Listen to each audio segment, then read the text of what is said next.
Naomi, you exchanged a lot of letters with Maria, and what kind of things were you trying to understand about her and her experience through those letters and through your conversations with her?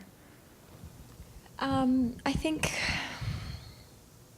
with any role, the more ideas and the more information you can gather together, the greater it is. And, you know, there comes a point where sometimes it's like, okay, we've got to stop with that information. But in this case, Maria, just everything she said was so articulate and expressive and just so helpful, and such a reminder of how intense this thing was. And I don't, even though I followed it on the news at the time,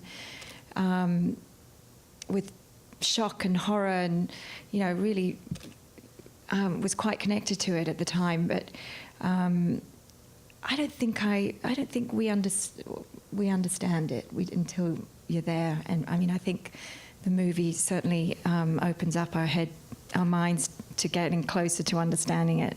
But being close with Maria, I felt that I was connected to it in a much deeper way had I just been doing research on YouTube and just images and stories, and I just was.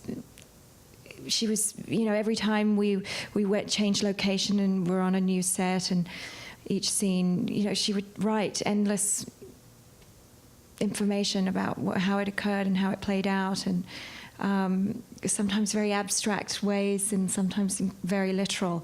And often she was there, like Ewan said, they came, the whole family together for a couple of weeks, and she was there in Spain for a bit too. So it was nothing but helpful, and it just made me never forget the power of the story, and how, yes, this story ended well in a miraculous way for their family. But I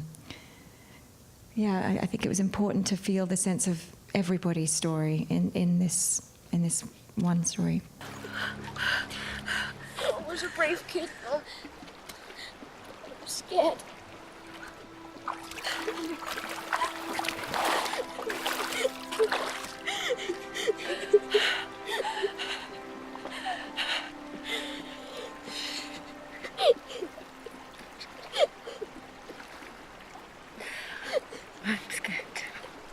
Fernando, this was a hard movie to compose, and you had Bayona on your back and wanted to get it right. But you also were fortunate enough that you got to meet Maria and get to talk to her when you were composing the score. Can you talk about that and how that helped create the score for the film?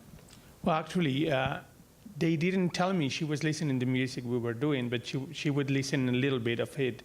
And I didn't know it, and I was very afraid of her reaction. I mean, not afraid, but I really needed her approval. I mean, just as an idea of approval of somebody who suffered a lot. And because I was afraid, I mean, especially music can be very melodramatic and can be, you know, we could be exaggerating and being disrespectful to this, and actually not telling, but Sergio and Juan Antonio were telling and wanted to tell. So this day that she came to my studio without telling me she was coming was the best day was when we recorded the music, and the second best when she came. I didn't say anything, but I was so happy that she would recognize herself in the music and her experience, and that she would say what she said in Abbey Road when we were recording. You are telling with the music what we cannot tell with words. If you could tell us how you guys found Maria and her family, and the work you did with her in collaborating on making this movie. Well, the first time we met Maria, it was a very long meeting. We were for around 3 hours, and she gave us the whole story with an incredible amount of detail. It was a very long meeting. It was very emotional. exactly the same way than the first time we heard the story was on a radio show. She went to tell the story for the first time 3 years after the tragedy. It was for them. It was tough to talk about doing a film because they never want them to see themselves like the protagonist of the tsunami because they survived. But I thought that was one of the most interesting things in telling the story of this family, the fact that even though they survived, there was a lot of suffering in there. So that was an interesting way of showing a disaster movie. It's not about if you live or you die. It's more about how much suffering you could also find in survival, not seeing survival as a victory.